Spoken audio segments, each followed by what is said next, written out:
What's on, where and when. It's the Talk of Nelson. Talk Nelson Radio. Welcome to Football Focus, Episode 7, where we cover all things football in the top of the South. I'm Chris Butler, and welcome back to my co-host, Paul Bryden. Good afternoon, Chris. Bit of a change of atmosphere today. Well, different time, different place. That's right. Oh, different day. It's amazing now. You can broadcast from anywhere. So we're doing it inside Chris Butler offices. And it's our great pleasure to welcome Stu Reid to the show. He's the Nelson Bays Mainland Football Board member. G'day, mate. G'day, Chris. Great to see you here. Thanks, mate. Yeah, I've been watching your podcast for the last 6 weeks and Oh, loving it, mate. So good. Very, We'd very- like to hear that. very Excellent. honoured to be invited along. We're not quite professional yet, but we're getting there. We're getting there. On this week's show, we talk senior men's and women's local premiership, Southern League men's and women's, overseas news, New Zealand football news. Well, really, there's only one bit of news in town, and that's the FIFA Women's World Cup. So we'll go through that. And we also catch up with Stu about his football background and Nelson Bays football. But let's get straight into things with Nelson Pine Senior Women's Premiership. Nelson Suburbs FC Reserves taking on Motueka, and Bridie, the Reserves had, well, I wouldn't say a big win against Wahine. It was quite close by the looks of it, but Motueka, a big loss against the Diamonds. Yes, well, I watched the first half of the Waihingi Suburbs Reserves game, and they actually did well. It was 2-0 at half-time when I left, and they didn't manage to add to that score in the second half. So those girls did really, really well, because that Suburbs reserve side's well organised, quite fit, young, and very, very busy side. And Sash had a bit of a game plan against them because they knew they're up against a wee bit, but and they were more than happy with that result. So looking at the league, you would expect a bigger result for the Suburbs girls, but 2-0, more than happy for that. So picking against Motueka? Oh, you'd pick Suburbs there. Yeah. Motueka bottom of the table. Stewie, it was Mapua Cougars versus Nelson Wahine, and it was a draw between the Swans and Mapua, and the Wahine only just going down. So interesting match it should be. Yeah, I think, young Kate Gallagher at Mapua, when she plays, she's banging goals in. She's getting 2 or 3 goals. Even sometimes, some games she's got 4. So if she's playing, it's going to be pretty hard for Wahine. But I think, as Bridie's alluded in previous weeks, it all depends who turns up. Yeah. Who's available. So picking a draw. I think Mapua probably got the edge a little bit, but I wouldn't be surprised if they come out with a draw. Right, there we go. Sprig and Fern Tahuna have got the bye. Hothouse Creative Richmond Foxes taking on Nelson Suburbs Swans, and we had slots in last week. They're running pretty well. A big win, 7-0 over Tahuna, and the Swans drew with Mapua. So what do you think, Bridie? Well, he was a bit worried about that because there was a sort of family connection with the game, I think. But look, they're always going to win that, I think. Foxes are pretty good side. He's done a good job there, Slotsy, over the last few years. Tahuna sort of near the bottom, but battling side, but just too much classy, I think, with the Foxes. 7-0 yet. So I'm picking them to beat the Swans this week, as you say. Sarah Delaney's team on their day can be very competitive, but a lot of older girls who are sort of have kids and stuff like that. So, who depends up on the day, but I imagine the Foxes will carry on their winning ways. Nelson Diamonds had a big one, 13-0 against Motueka, and the Golden Bay Shield Maidens, they had the bye last week. So without getting you in trouble with Phil Smith, Stewie, don't upset him. He's a big commentator on this show. He is. The Maidens had a good run there, but then a couple of results hadn't gone their way recently. But the Diamonds are pretty strong. Yeah, and the Diamonds are going to win, and I think they'll win comfortably. The really positive thing about the Shield Maidens is that they just don't give up. They came over and played that catch-up game against the Foxes a couple of weeks ago, and I think the Foxes demolished them 7 or 8-0. But they only had 11, I think it was, wasn't it? Yeah. But they're just a young team, and they just, if we can keep them in football, particularly in Golden Bay, they'll just keep getting stronger and stronger. I think the Diamonds have just got too much quality at the moment, but they're there and they turn up every week, mate. And they just love playing football. And I can hear now Phil Smith saying, never underestimate the Golden Bay. So good on you, mate. Sprig and Fern Tahuna Breakers taking on so that must be a catch up. That was the catch up. They already played that. It's on Sunday, is it? Oh, geez. Yeah, so they've got a Saturday game and a Sunday game this week. Wow. So, double header. Yeah. How about that? Yeah. All right. So Tahuna Breakers, they went, it's a repeat game, really, isn't it? So they'll be looking to bounce back. So, but I guess we're still picking the Foxes, are we? Well, I'd say so. I think we were talking about that last week, those double up games you could have played because it was a home and away game. So they've spread it out over that week, and Tahuna get a home game down at the beach. But, I would say the Foxes will win that one. Even though Tahuna have the bye on the Saturday, I still think they've had too much experience. Slotsy doesn't like those double headers, so he prefers... No, he doesn't. So he's got to take them on again. So I'm sure it'll be a big football weekend for him, that's for sure. The Foxes, the Diamonds... are ahead, not followed far behind the Suburbs Reserves, so they're tracking quite well as well. So, going well. And we'll talk about the overall league with you, Stewie, in the not too distant future. But let's crack on to Nelson Pine Men's Premiership Division 1. And this is for you, Stu, because we've got the coach right here. Sheehan Financial FC Nelson, better get a plug in for Mark, take on Sprig and Fern Tahuna. So a good win by Bridie's team, 3-1 over the Seals. And Tahuna, they got a good win against Locomotive, 2-1. It is at home at Guppy Park. Yeah. Tahuna have been the anomaly this year, I think. Yes. If you look on paper and you look at some of those players that have been playing First Division for a number of years now, they're actually real talented players, real talented guys. But they just haven't quite clicked this season as a team consistently every week. I think FC will be too strong for them, and I think FC have got everything to play for this late in the season, so they'll be up for it. Okay, FC Locomotive taking on Fresh Choice Richmond, so we better hand this to Bridie. Although you're very neutral these days. Have to be neutral these days. You do. So now, what happened last week? So Locomotive just going down 2-1 to Tahuna, still looking for that first win of the season, isn't it, for Loco? No, they haven't had a win yet. No, so a draw. I spoke to Andy Weaver, and he actually thought they had a sniff. He thought this was going to be the 3 points. Yeah. Okay. And Tahuna came back and put them 2-1. So, yeah. So Nelson Suburbs Reserves beat Richmond 4-1 last week. So I don't know whether Nelson Suburbs had all their big guns, but what are we thinking, Bridie? It's at home, Neil Park. Look, the Locos are more than capable of winning a game. They actually train. They'll train tonight. They train Thursday nights. They've got some good players here. They've been close on a number of occasions. I think the tide's going to turn this week. Ooh. Well, look, they don't want to. They'd love to have a win.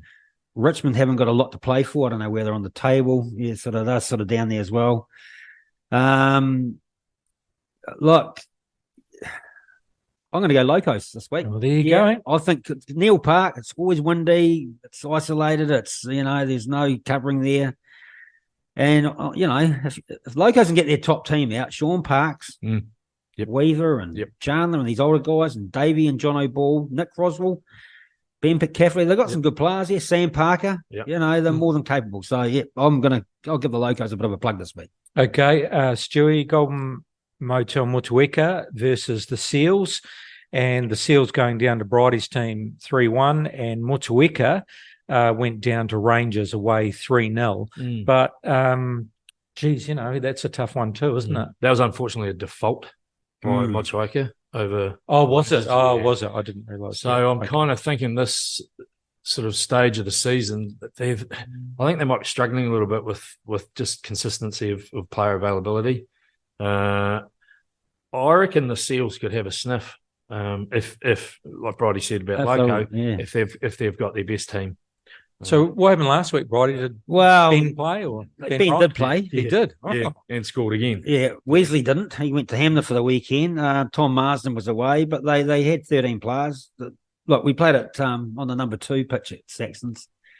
And of course, we've had a lot of wind lately, so the grounds have got quite hard. Right. And so it was really, really bumpy. Didn't suit us. Look, we weren't at our best. But we managed to get a couple of goals in the first half. So we're 2-0 up at half time. And then we got a third. Tang got one in the second half. And then Ben poked one in from a wayward cross. But look, full strength for Seals. You got Skippy and Tom Marsden and Wesley and Ben playing with the rest of the kids. And, they're more than capable of beating Mott. The trouble is Mott with Mochawaga now is that Clinton Bloomfield's bought a pub. So his focus is probably more on the Sprig and Fern. So what? And Ray's a partner. So you think half the team's been ending up in the... Well, I suspect that's going to be the new sponsor. Yeah, exactly. That's the Sprig and Fern over Mott. Yeah. All right. Well, shout out to the Mott team. And the Sprig and Fern. Nelson Suburbs Reserves taking on Rangers. Oh. So this is going to be an interesting game because... Rangers won by default, but now they've got to travel, and the reserves actually been travelling pretty well lately, haven't they? 4-win against Richmond. That was, as you said, that wasn't with their big guns either, Chris. Right. That was a very young side that came up against Richmond. Right. And they were better on the day. Yeah. As I said, they're on their day. They've got some good young players. There's 3 or 4 in the college first 11. Connor Goody, Luke Goodger, Young Williams, and they've got... the thing about this week, there's no mainland game. Suburbs aren't playing. Right. So I did say to TJ, this weekend's crucial. Someone is going to be an upset here. We're us against Tahuna or reserves against Rangers because we've got trouble we've got at the moment. Our team's riddled with flu. Oh, right. So we didn't train Tuesday night because the college boys, a lot of them have been sick. So we'll see how they are tonight. But you got to fancy Suburbs Reserves here. I think. Yeah. And if the mainland team's not playing, they could borrow 3. Yep. Let's all go. But right. Who knows? Rangers pretty good. Yes, they are. Yes, they are. So they've got everything to play for. Suburbs Reserves got nothing to play for. Yeah. So Yeah, but they have been playing pretty well lately. So I think I agree with you. Something could happen there, but we'll wait and see. That's it. Yeah. So FC Nelson at the top by 3 points, followed by Rangers. And then, not far behind Nelson Suburbs Reserves, although the top 2 are pretty clear, really. And then the rest make it up. But, teams like Richmond, they're a young side. They're going to be developing, aren't they, Stewie? So good for the future. Southern League Women and Dunedin City Royals taking on Nelson Suburbs. Yeah, Geezer having a tough time, isn't he? Because I'm sure he targeted this game, going down 1-0 to Universities of Canterbury. Yeah, I haven't heard much what went on there, but that would be a disappointment for them because Universities were bottom equal, I think. So they had to travel down there. You get a cold day. Look, that's difficult. Well, yeah. He's got a real young team there, real young, and I would imagine the Canterbury, the Universities team would be a bit older. And play together probably a bit longer. So, look, I think the introduction, what they're doing in this league is fantastic, but sometimes it's just it's a bridge too far week in, week out against these more experienced sides because he has got a young team. They're talking 14, 15-year-olds in there. Yeah. So, look, they'll be better for the experience. And and they're away to Dunedin this week. Yeah. Well, that's... good trip. It's a long trip. All I can say is good luck, Geezer. Yeah, absolutely. Yeah. Dunedin City going down 3-1 to Kashmir Tech, so that's probably about right. Kashmir Tech taking on Otago University at Garrick Memorial. Cash Tech winning last week, and Otago going down 10-0 to Coastal Spirit. So you'd probably have to favour Kashmir there, wouldn't you? Garrick Memorial. Yeah, and then Coastal Spirit taking on Universities of Canterbury, and Canterbury buoyed by that win 1-0, but Coastal Spirit seemed to be coming into some form, Bridie. Well, Slotsy said that, didn't he?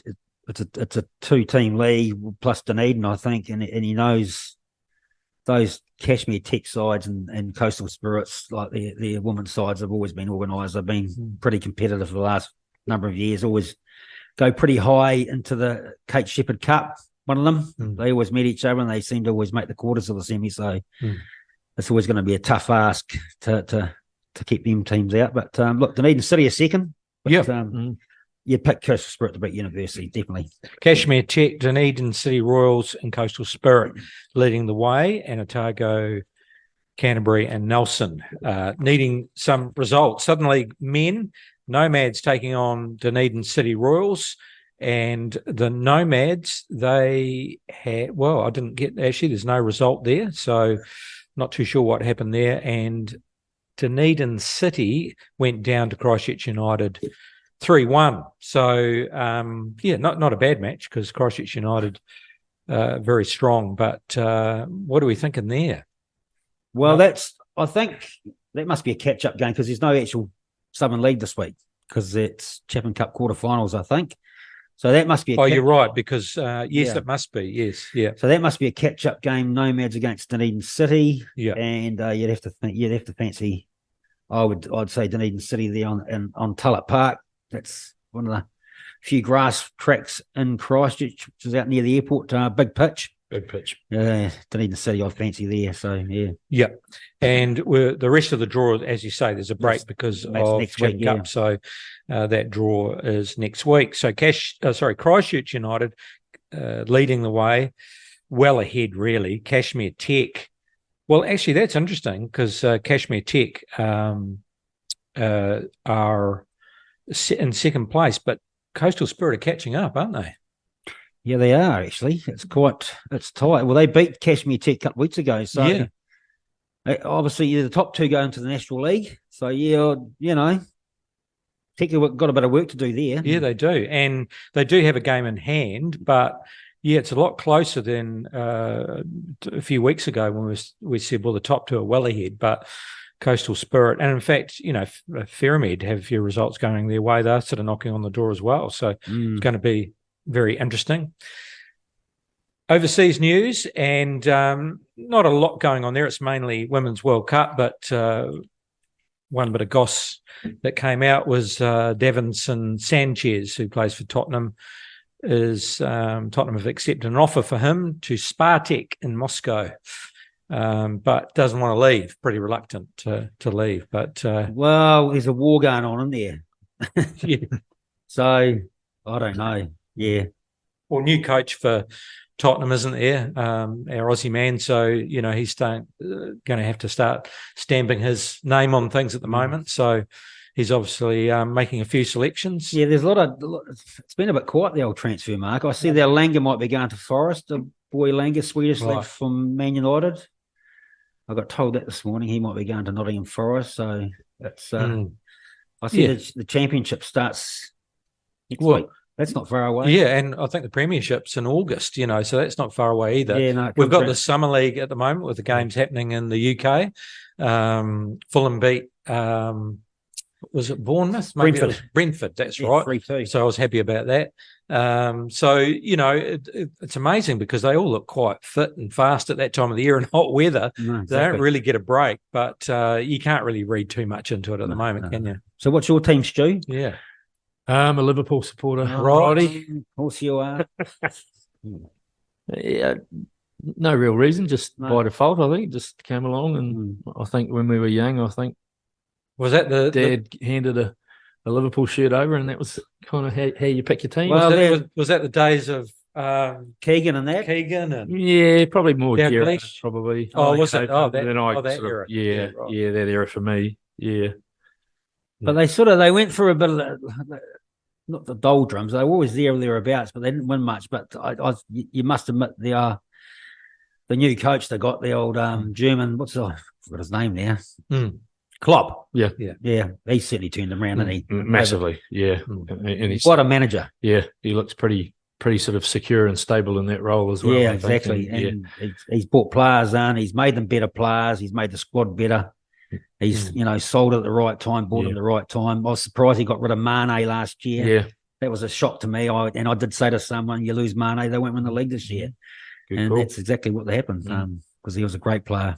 So. Be interesting because, it was a bit of a struggle for him last year, I guess, rebuilding and, he's probably having a clean out. So it'd be interesting to see how they get on coming into this season. Well, last year they beat United 7-0 and then a week later lost at Bournemouth 4-0. Yeah. Yeah, that's a coach killer, that one. You wonder what's happening to what's going on here. Yeah. But They did come back, towards the end of the season. They started finding that form again. So be interesting to see how they go, because now you've got Arsenal on the picture, Chelsea on the comeback, Man U getting back to the way they were. So boy, it's going to be pretty tight. He's lost Firmino's gone to that. He's gone to Saudi Arabia. I think Henderson's going there for massive money. Yeah, so that's definitely they'll bring players in. The thing about that Premier League now, with money coming into it, like Newcastle being bought out, you're going to find it's not the 3 or 4 teams anymore. It's going to be the 5 or 6 and 7, which is good for the game. Yeah. And look, it's a great league. Let's be honest. I can't stop watching that Premier League. It's fantastic football. And it's just and it's not that far away. So no, it's not. So we're going to have to think about that, because this could be an all year round podcast. We'll have to have a break for Christmas, surely, but you could go. Well, there's always look. Premier League, you could talk for hours on. That's right. And because it's just fantastic. Even the relegation battles. But we've got to fit in cricket somewhere, Bridie. So we'll settle down, Butts. We'll cross that bridge when we get to it. FIFA Women's World Cup, and Stewie, highlights for you. Obviously, you've had an eye on a couple of the games, but what are your thoughts so far? I don't know. I mean, I've been impressed by some games, and I've been a little bit disappointed by others. Some have been, a little bit slow, a little bit boring, should I say? I might get in trouble if I say that. Yeah, I'd watch what you say here. But I think clearly, I mean, for any New Zealander, the highlight was the Ferns' first win, but then come down very rapidly from that high. The other night. Have I been that impressed with the US team? I don't know yet. I don't know if they're going to run away and win as easily as maybe they're predicting. Yeah, well, the comment was the lack of goals overall, wasn't it? So that says two things. Either the top teams, are starting slow, which, can happen in a World Cup. We've seen it with Argentina in the men's game, ended up winning it. Or, those other sides are actually stepping up the game. Haiti, Philippines, stronger side. So maybe it's just a more even competition. That's quite funny. It's like it's not a sprint, this World Cup. You've got 4 or 5 days in between games, so it's just all about sorting each other out. I just listened to the radio before, and the World Netball Champs are starting off. It's all over in about 10 days. That's crazy. And here you got this World Cup. But look, I think it's fantastic. Honestly, I've actually, my partner's over. Sasha and Casey went to Wellington. They were over here currently watching and 6 months ago I said, I'm not interested. But now I'm probably gutted that I didn't go. She got in early, got the tickets and the flights and stuff like that. So look, I've been like a lot, and I listened to the radio and I listened to Talk Back at Night. Marcus Lush, they're all talking about it. Yeah, they are. That's right. News talk. Honestly, it's captivated. Yeah, every second ad on TV at the moment. It's captivated the New Zealand public. Yes, and being a football fan myself, and I'm just loving it. I go into the Tasman Rugby Union, drop stuff off, and they go, and I look at them and I go, well, the Rugby World Cup was here last year, and they sold 100,000 tickets for all games. This is just exceeding all expectations. So 40,000 for the New Zealand team, the first game, 40,000 to the USA game, and the opening Australian game, 80,000. 80,000. Yeah, I think New Zealand. I think we've sold over 1 million tickets now. Yeah, just really. New Zealand games. Yeah. I think with the result last week against Norway, it just went through the roof. And that sold that Wellington game out, didn't it? Yes, it did. That result. So, and there would have been a few disappointed families leaving, I think. But the guys that I know that went said the atmosphere was unbelievable. Yeah. It's quite funny though. If you look at the table now, and Switzerland, New Zealand, and Dunedin, Philippines, Norway, both those games are at the same time on Sunday. Yeah, wow. So that's going to captivate the audience again. It's just like the Premier League play at the same time. These two games are say they're not going to know the result until the end of the game, or they'll probably have someone eavesdropping. But to cut a long story short, I think we're going to struggle. That's just my opinion. Yeah. Switzerland look quite sharp, but Norway haven't punched. They haven't done themselves any favours. But And the thing about the Philippines, they won't die wondering. They got everything to play for here. Yeah. So that on Sunday is going to be really, really intriguing. And once again, you'll see the whole of New Zealand. Yeah, hopefully getting behind the football fields again. Let's hope so, because to get into that 16 would just be fantastic. And still, most of the groups have their second game to play, but it's definite that Spain and Japan going through. Not 100% sure. I know Canada looks as though they're going to go through because Republic of Ireland definitely out. So some of those groups have already been sorted, but a lot to play for over the coming weeks. So we'll look forward to that. You're with Football Focus, and our very special guest is Stu Reid of Nelson Bays Football, who is also on the Mainland Football board. So fantastic to have you here, Stu. Thanks, Chris. It's been a while since I've seen you, mate, and we had quite a lot to do with each other back in the Whitley era, didn't we? Those days when Richmond had a mainland side, and unfortunately the money disappeared, and we had to try and keep them in the league, and but then also bow out gracefully and to make sure you've had an opportunity to get back in. I played for Richmond for a few years, and so fond memories of that club. Yeah, but where and when did it all start for you? When did you start playing, and who for? Well, I've only actually ever played for one club in my whole life, Chris. Mum and Dad came over from Scotland. Dad joined, I think they arrived in Nelson on the Wednesday and he was playing for Richmond on the Saturday, and that was it. We just didn't have a choice. So I started at 5 and played for Richmond. Well, never really that good a player, to be honest, mate. Probably second div local leagues was probably my level. But then left Nelson in 86. And didn't come back till 2000. So where'd you go? I actually joined the Navy. Oh, did you? Yeah. So there'll be some listeners that'll get a bit of a giggle out of that, mate. It's been such a long time ago, but they still give me. What boat were you think on? About it. I was on the Southland. Oh, okay. Yeah. So home port of Invercargill. Yeah. Some very good trips. No, because my brother he joined the Navy. Right. He was at Nayland College. He left Nayland College. He was on the HMNZ Canterbury. Yeah. So, 86 I joined probably. So, whether he was earlier or not, it was such a long time ago. And then, mate, when I came back, my mum and dad are both passed now, but when I came back, mum was still on the committee at Richmond and said, well, you're back now, son, you better get involved. So probably about 3 weeks after I moved back to Nelson, I'm on the committee. Yeah, right. Been on the committee ever since. Became the president in 2007, which was after the so-called Whitley era. Very interesting times. Really. So obviously the administration side of things, you've been doing it for years now. You obviously enjoy it. Yeah. And my wife asked me a lot why. Yeah. and a lot of football people will wonder why as well. I don't know, Bridie. I still play. I still play for the Richmond Masters. Mate, I can manage about 20 minutes now with my knees and everything else. But, still enjoy the social side of it, really. I guess being part of a team. The admin and management side of it's probably where I found my kind of calling or my forte. Not really a team manager, but I just like, I don't know, the boys call me at Walking Football, they call me Papa Smurf. So I just like organising things and just helping. You like making decisions?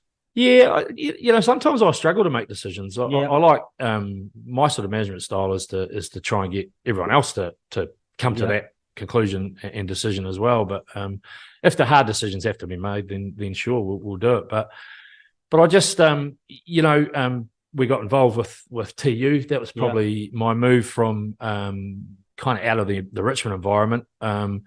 And helped set up the Tasman United National League and got onto the committee then. And it was all about, I think, for me, getting to a point at Richmond where I actually just want to help the region now. It's not just about that one club. And I think, I've got some skills and some stuff to offer.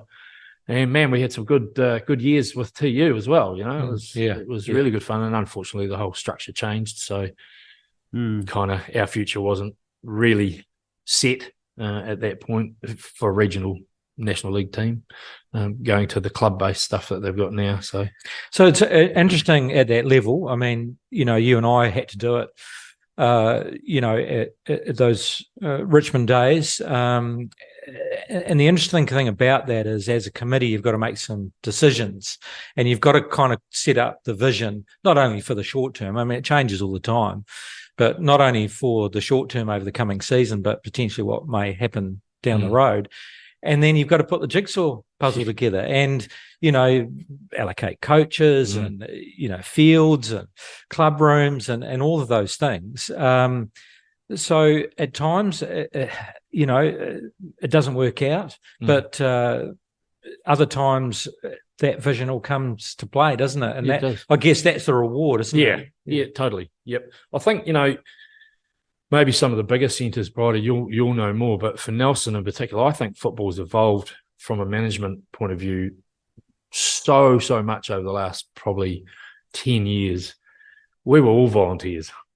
Now the big clubs in our region have paid administrators. So it's just so hard to get volunteers to do all that sort of stuff now.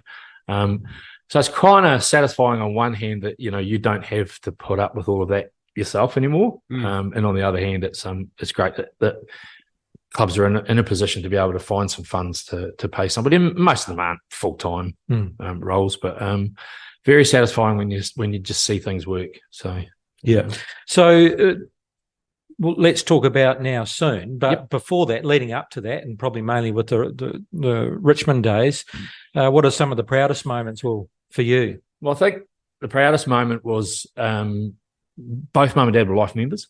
Yes, right. And then the day that I was nominated and voted and accepted as a life member at Richmond was probably my proudest moment for that club. Can't say as a player, haven't scored many hat tricks. although there is there's a bit of a tip on at the moment from our sponsors for the Masters that if I do score a hat trick, they'll name a limited brew after me. Oh, wow! Yeah, the boys haven't set me up yet. But, so is that automatic? I'm playing up front. Yeah, totally, mate. No, there's no other. Gone are my days at left back, mate. Yeah. I think that's probably that'll probably be the proudest moment. I think I was pretty proud, pretty staunch Richmond member and fan as everybody is to their own clubs, but that win against Blenheim Rangers in the first division a couple of seasons ago to win the league was that was probably up there. There was a big contingent of supporters that went over and it was goosebump moment, I think. And obviously, as we all know, with our local clubs, the following year everybody buggers off to university and keep class. What about that year? I was coaching suburbs actually with Slotzy. You beat us in the Chapman Cup. Well, yeah, that was the year of, I think it was Joe Green and Ben Wright. We've been very fortunate probably over the last 15 years to be able to get some pretty good quality English-based players over, semi-pros. And it's reasonably easy to do, Brian, isn't it? That you scrap together a return flight for them and give them a gym membership and maybe a vehicle to drive around in, and they get to experience a different environment, different country, different lifestyle and climate. My pick probably those. So we had Joe Green and Jordan Yong were the first two that came. Geez, we had a good team though that day, didn't we? Yeah. Wes played for us. I think you only had one real Kiwi in your team. Yeah, probably. Daryl Fenimore. Yeah, Finney. Yeah. And Finney still steps up for the first every now and then. Sam Mason-Smith was another UK guy. Yeah. Then we got Ben Wright. You had some Chilean boy in midfield. You were tidy side. Yeah, it was. You beat us. I was so gutted. Never mind. I think, speaking of those English lads, I think probably the biggest quality player that we did have was Ben Harris. Like him or loathe him. It wasn't everybody's cup of tea, but man, didn't even last the whole season for us and was picked up by Team Wellington and got Golden Boot in the National League and they won it. Yeah. He was something else. And I'll tell you this because I've had this conversation with you. He used to brass me off because we used to play against him. I was managing, Bridie was coaching, and he was into everybody, into your ear and all of that. And you know what I call him? What? A ruthless striker. Yeah. Because he had that Because would you have him in your team? Oh, of course you would. Well, absolutely. But But it's interesting because I said to you, I said, God, he rolls me up, that guy. But you said, well, you know what he did? He painted our club rooms. Yeah. He came down on the weekend or something like that, and he painted the Richmond club room. So that's a club man, and he was very, very loyal to Richmond while he was there, and everyone at Richmond loved him. So that just goes to show you that he was loyal to his club, and he wanted only the best for it. Yeah, and I think he was very thankful that for what we did for him as well. We had a game. There's a game at Jubilee Park against Nelson College, and they were 3-0 up. And Ben was on the bench and was put on the last 20 minutes. He scored 4 goals. We won 4-3. All them pieces. Yep. All 4 were different. One was a head, one was a left foot volley, one was a right foot volley, and one was something else, overhead or something, knowing Ben. And you know what he asked to do at the end of the game? Because the college boys were gutted. Yeah. He actually went up to the coach. I can't remember who it was. Could have actually even been Rob Anderson at the time, possibly. And he went up and he asked if he could go into the changing room and talk to the boys. And he actually wasn't cocky about it. He just went in and sat down with them, and they all came into the changing room, into the club rooms afterwards, actually feeling way better about And also one of the things that struck me watching him play was, and I don't know whether that's just the quality of football you play in the UK, was when he went up for a header, he basically directed that header like a pass, so he knew exactly where he was going to put it, and he was quite accurate with it as well. So he was tough. He was. Joey Turner was another one. He was a good player, probably the best all-round player. I don't really think we saw the most out of him. I desperately tried to get him to stay for Tasman United. I thought that, who was the other lad? He did stay for Tasman. He was a good player. In the middle of the park, didn't he? Tom Hickey. That's right. Yeah. Tom's just recently got married. We're still in touch with all of those boys. Some have obviously stayed in New Zealand. And actually, that was interesting because Grace's current wife, that's right, worked for me. So she rang me up and said, "I'm coming to New Zealand." Didn't know the two was related. She ended up working for me, and then So they've just had a baby. So awesome. Yeah. Well, shout outs to the Hickeys. Yeah. So you're on the mainland. You represent the region on the mainland league. Yep. How's that going? Yeah, good. It wasn't sort of a goal of mine. So I think after Nelson Bays football closed down, if you want to call it that, it was left in limbo, wasn't it? Yeah, pretty much. Yeah, mainland football. I mean, we've always been governed to a point by mainland football. Anyway, we're in the federation. But they stepped in and they really helped out, and they helped restructure the whole organisation. The only person left at that time was Nicole from FC Nelson's admin manager, who was Nelson Bays football admin manager at the time, working part-time. And all of these things were just suddenly thrown on her, and it was just too much.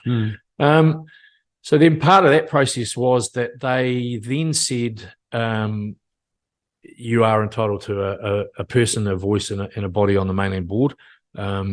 So the clubs had to get together, and there were nominations put in and votes taken. Actually, I think from memory, there was actually only 2 people. Anyway, there was myself and another guy. Can't remember his name off the top of my head, from suburbs. I got the role, and I think, what I said earlier, I think right now all I want to do is help the region. I want to help the region to just get football better, and it's hard work. I won't say there's a lot wrong, but there's an awful lot that we can get better, and there's an awful lot of trust that needs to be regained with mainland football. There's a lot of structures to be sorted. I've heard you guys talking about it over the last 6 weeks as well. We're not quite there with the men's league, First Div in particular. We're not quite there with the women's, having to combine it this year. The under-17 youth league this year has been just crazy. I'm coaching the Richmond team this year, and it's been changed 4 times. So we don't know who we're playing, from one week to another. We're not far off. No, well, look, as I keep on saying, it's about participation. As long as we've got the numbers, people are playing. It's just this trying to get that structure right, make sure everyone's happy. Yep. Because at the end of the day, people pay subs. They pay to play, but they want to be enjoying their football. And from my point of view, that I hear it from players in the lower divisions. Oh, that's not what we wanted. Yeah. So let's talk positives and challenges, we call them. Yeah. So if we go for the positives, what are some of the positives that you're seeing develop in the region? So, I mean, my role is not really operational. No. I get to go down to Christchurch for the mainland board meetings, but in all honesty, 95% of that's Canterbury based. We have a regional section. Interestingly enough, Marlborough Football have just come on board the same as Nelson Bates. So they're now being governed by mainland. So I think, my role here really is to support Val as much as I can, and then support the clubs and help grow football and just, make it as good as we can. I think the positives this year, after the last 2 years, one of the things we did is we instigated what's called a club president's working group. And I think it's the first time in my memory being involved in football that we've had every club president in the same room. Great. Talking about the region and not focused about their own internal challenges or their own clubs. It's challenging in itself. How'd that go? Yeah, because most of the club presidents in this region, and there are some really big personalities. But Val's pretty good. She's been in sports management for a long, long time, and she can generally pull them back on track. And when the big finger comes out about my particular club, then Val's pretty quick to just bring everybody back around that table. So regionally, I think some of the positives is that everybody's enjoying football. I think the majority. Yep, there's some little structural changes that we still need to work through, but last year and the year before, the amount of complaints and arguments and defaults and whatever it was, this year it's actually pretty smooth. There's lots of things coming up. We're hosting another 3 junior and youth tournaments this year. So the 10th grade and the 11th grade Jack McKnight, and then the under 15, under 17 tournament. They're New Zealand Football South Island tournaments. We've got Richmond are actually hosting a Top of the South women's tournament at the end of the season, just to keep that whole woman in football and the World Cup going. Cup finals day in Golden Bay, as we know. I think it's fantastic personally, just from my personal, I didn't have anything to do with the decision, but I just think giving something back to a rural club like that fight every week to get teams together and come over here. And we've been to that Masters tournament that they run at the end of the year every 2 years.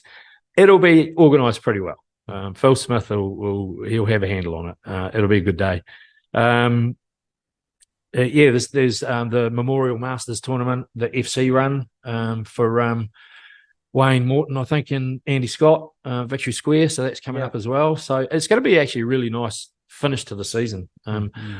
Challenges, wet weather, ground conditions. I think that's probably our number one challenge in this region at the moment. I know Christchurch face exactly the same, and we talk about it a lot at that board level. Christchurch are in a position where population is obviously much larger than us, a lot more teams, a lot more registered members, and they're working through exactly the same challenges. They don't have as many artificial turfs down there as what people perhaps assume, but that's one thing that they're working on, and that's on the agenda for us to look at here as well. I think the main thing for us to remember here about that is that the clubs have to work together on it. I don't think there's any point in one club going off and trying to find funds for their own artificial turf. It's going to help their own club, but I think we need to work together, and ultimately we need two probably in the region, to be fair, to make it work. We've had trainings cancelled and weekends called off yet again. Well, it hasn't been bad this year. It hasn't been as bad as last year. Last year was pretty bad. But, look, the artificial things, it's always on a It's actually not a lot of money, but it's just finding it. So certainly on the scheme. Yeah, good stuff. Just one thing. The other thing I was talking about is Trafalgar Park, T Park. I just what a surface to play on when we had Tasman United. It was from my point of view, if we can go on and win the league and win playoffs and we're a main, that's where we'll be playing next year, because it's a council park. It's not that expensive to use. So so I just think it'd be great if football could utilise it a bit more. Obviously, the only people that use it are the Marco. Yeah. Well, it obviously worked with Tasman United. You were able to work within the Marco season, not always. But, not always. Yeah. You know, there is demand for it. But I mean, we did get some games on there. Yeah, so, we did. Yeah, and they were pretty good to work with. They were pretty. They tried to be as flexible as they could, but we know that the Marco is, they're always going to take priority. But they don't own it, Stu. No, that's no. Look, I know. Someone said to me, "Do they pay for it?" Well, of course they pay for it. User pays. User pays. Yeah. But I think FC had a game there last year against Tahuna and Chapman. I think it was only $600. Yeah, right. That was for the pitch and the changing shed. Right. It's not a lot of money. I think it was a lot more from memory. I think, Chris, you might remember this. If we charged a gate taking for National League, it was a lot more. The higher that space. I really can't tell you the reason. That's why at Tasman United we did the whole bucket. It'll probably be some gold coin donation thing. Yeah. It'll probably be something to do with community versus profit. Yeah. That kind of thing. That there's categories and bits and pieces. And I do know that the union pay their fair share for the use. This is probably why they're also quite protective of it. Yeah. But I also think, as you point out, Bridie, is a community facility, and it doesn't get used enough. And if we've got some big games going, we should be able to negotiate time. What I'm saying, Chris, is the amount of money the council has spent on it. We need to use it more. We should be using it. Yeah. And look at it; it's a football pitch. It's absolutely. Yeah, and it doesn't always need to be, Bridie, does it? No. You don't always need to have your game at 2 p.m. on a Saturday afternoon if that doesn't work. And look, mate, I'd be real keen to help as much as we can. I had this great brain like Friday night football. Yeah, that's Richmond versus FC at 8 o'clock, 6 o'clock. The FC Diamonds play the Richmond Foxes.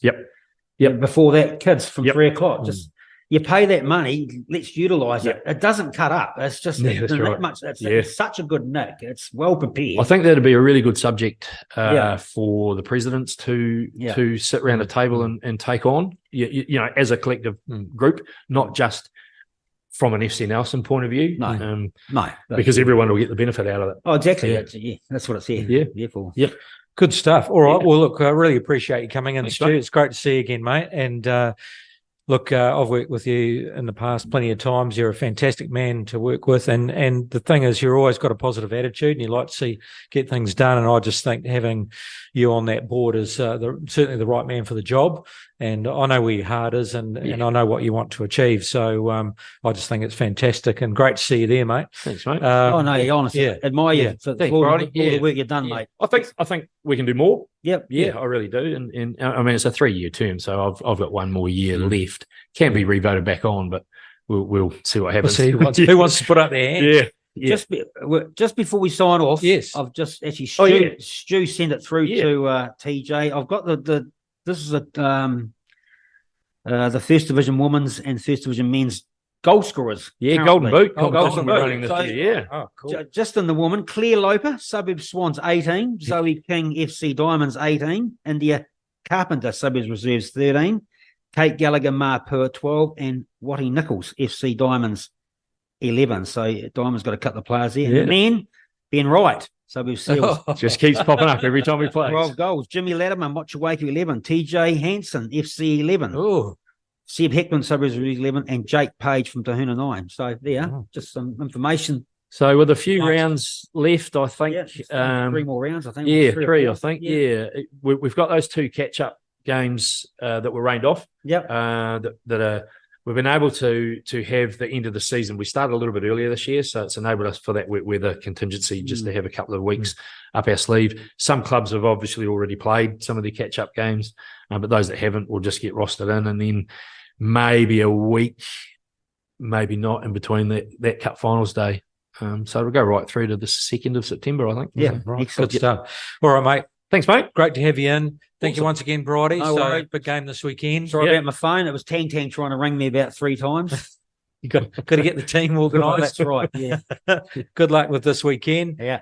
Thanks everyone for listening, and we'll talk to you again next week. Thank you.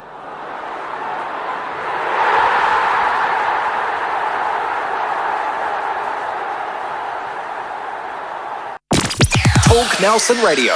It's the Talk of Nelson.